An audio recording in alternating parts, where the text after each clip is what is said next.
وعلیکم السلام ورحمۃ اللہ وبرکاتہ۔ حضرت مولانا، میں سب سے پہلے تو آپ کا بہت ممنون و مشکور ہوں کہ آپ نے بہت مسلسل مشغولیت کے باوجود میری اصلاح کے لیے یہ صوتی پیغام ارسال فرمایا۔ اللہ تعالیٰ آپ کے رتبے بلند فرمائے۔ میں صاف لفظوں میں اپنی غلطی کا اعتراف کرتا ہوں اور آپ سے دستبستہ معافی کا طالب ہوں۔ یقیناً مجھ سے یہ غلطی ہوئی کہ میں نے میڈیا کی روایت پر بھروسہ کر لیا۔ مجھے ایسا نہیں کرنا چاہیے تھا، اور عذر کے طور پر نہیں کہتا، برسبیل تذکرہ عرض کرتا ہوں کہ اگر ہمارے ملک کے اندر کی خبر ہوتی تو میرا عام معمول یہی ہے کہ میں پہلے اس کی تحقیق کرتا ہوں۔ وہاں تحقیق کا میرے پاس کوئی اور راستہ نہیں تھا، اور پھر بھی مجھے یہ نہیں کرنا چاہیے تھا جو میں نے کیا۔ میں اپنی معذرت کے لیے کوئی بہانہ، کوئی جواز، اپنے غلط کام کے لیے، اپنی غلطی کے لیے کوئی بہانہ، کوئی جواز تلاش نہیں کر رہا ہوں۔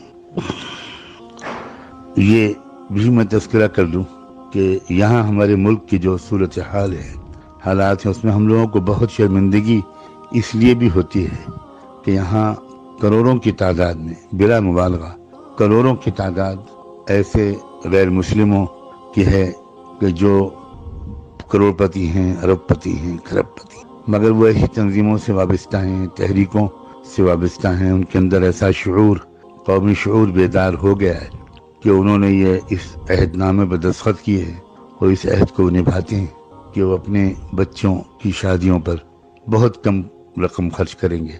یقین بھی آنا مشکل ہے، وہ انسان جو 5 کروڑ 10 کروڑ خرچ کر سکتا ہے، وہ بھی عام طور پر 4-5 لاکھ یا 10 لاکھ سے زیادہ خرچ نہیں کرتا، اور اس پر کڑی نگرانی بھی رکھی جاتی ہے۔ تنظیمیں اپنی ممبرشپ سے ایسے شخص کو نکال دیتی ہیں، اس کا سماجی مقاطعہ، بائیکاٹ کیا جاتا ہے، اور وہ لوگ اپنی وسائل کو قومی تحریکوں کی مضبوطی میں خرچ کر رہے ہیں۔ میں براہ راست واقف ہوں ان تحریکوں سے، ان میں لگے ہوئے لوگوں سے، بعض وقت ان کے قائدین سے میرا ملنا جلنا ہوتا ہے، اور دعوتی مقاصد سے اور ملک کی فضا کو زیادہ بگڑنے سے بچانے وغیرہ کے مقاصد سے میں ان سے کبھی کبھی ملتا ہوں۔ تو یہ باتیں مجھے اندر سے معلوم ہوتی ہیں کہ اس قوم کے اندر، بہت بڑے بڑے سرمایہ داروں کے اندر یہ شعور بیدار ہو گیا ہے کہ ہمیں ان رقموں کو اپنی قوم کی مضبوطی میں استعمال کرنا ہے، اور یہی وجہ ہے کہ وہ کہاں سے کہاں پہنچ گئے۔ اور ہم مسلمانوں کا اس سلسلے میں جو حال ہے وہ ناقابل بیان ہے۔ ہمارے ہاں بھی یہی صورتحال ہے۔ ہمارے یہاں تو خیر اتنے سرمایہ دار ہوتے ہی نہیں، اور اگر وہ سرمایہ دار بہت ہوتے بھی ہیں تو ان کے اندر کوئی قومی شعور آیا ہو، اور وہ اپنے مال کے صرف کا رخ انہوں نے اجتماعی اور مجموعی فلاح و بہبود کے لیے استعمال کرنے کو ترجیح دی ہو، ایسے لوگ کوئی خال نظر آتے ہیں۔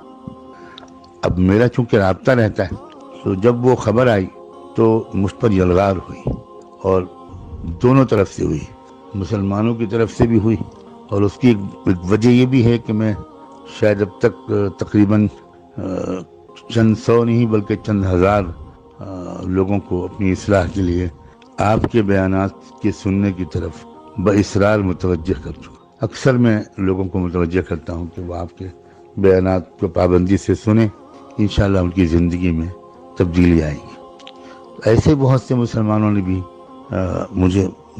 مجھے فون کیا، احتجاج کیا، اپنی حیرت و استعجاب کا اظہار کیا، اور بہت سے غیر مسلموں نے بھی مجھے فون کیا اور اپنے تعجب کا اور ناپسندیدگی کا اظہار کیا۔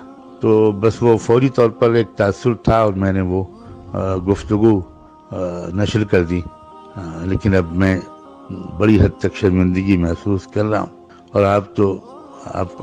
آپ کی طبیعت میں تقدر آئے یا آپ کے بارے میں کوئی بات کہوں میں، تو یہ تو مجھے بہت ہی زیادہ بہت دکھ ہو رہا ہے محسوس کر کے کہ میں کیسے اس کی تلافی کروں۔ بہرحال فی الحال تو میں آپ سے معافی کا طالب ہوں، اور آپ کی دعاؤں کا، محبتوں کا محتاج ہوں۔ بلا شبہ رائے الگ الگ ہوتی ہے، ذوق الگ الگ ہوتا ہے، اور ہر رائے کی اور ذوق کی بڑی حد تک گنجائش بھی ہوتی ہے۔ ہم نے اپنے یہاں یہ بھی دیکھا کہ ہمارے جو اکابر ایسی تقریبات میں شرکت نہیں کرتے تھے تو اس سے بھی اصلاح ہوتی تھی۔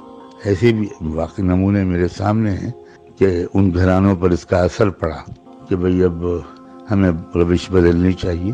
تو مقصود تو اصلاح ہے، آپ کا مقصد جو آپ کا طریقہ کار ہے اس سے بھی اصلاحی مقصود ہے، اور جو حضرات دوسرا راستہ اختیار کرتے ہیں ان کا مقصد بھی اصلاحی ہے، اور آپ نے تو خود بھی فرمایا ہے کہ یہ تو اختلافی رائے ہے۔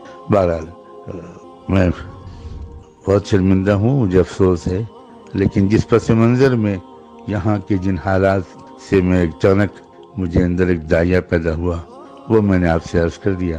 اللہ کرے کہ آپ کا دل بھی صاف ہو گیا ہو۔ میں آپ کی دعاؤں کا بہت محتاج ہوں۔ جزاکم اللہ وبارک فیکم ونفعنا بما آتاکم، والسلام علیکم ورحمۃ اللہ۔